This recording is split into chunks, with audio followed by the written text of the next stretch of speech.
Hello दोस्तों, स्वागत है आपका हमारे यूट्यूब चैनल में। और हम आपके लिए लेके आ चुके हैं एक और वीडियो। तो हम आपको बता दें, आप थंबनेल देखकर तो समझ ही गए होंगे कि आरती और मनु ने शादी कर ली है। तभी खेसारी जी को खुशी हुई थी।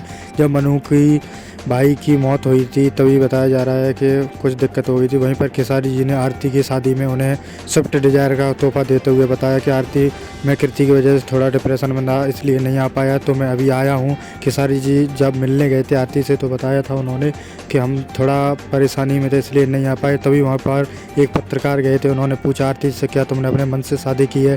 तो आरती ने बताया, हाँ हमने अपने मन से शादी की है। जब पवन सिंह लाइव आए थे आरती और मनु के लिए तो आरती ने बताया कि पवन भैया हम बहुत परेशान हैं मीडिया से। वहीं पर जब रूपतारा आरती से मिलने गई तो उन्होंने उसका दुख जाहिर किया और सब कुछ बताया कि आरती मीडिया वालों की वजह से कितना परेशान हो चुकी थी।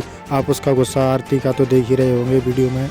आरती और मनु दोनों लोग शादी से बहुत खुश हैं, इसलिए मीडिया वालों अब परेशान ना करें, क्योंकि हम आपको बता दें कि बबीता मिश्रा ने पहले ही उन लोगों को बहुत परेशान कर दिया है।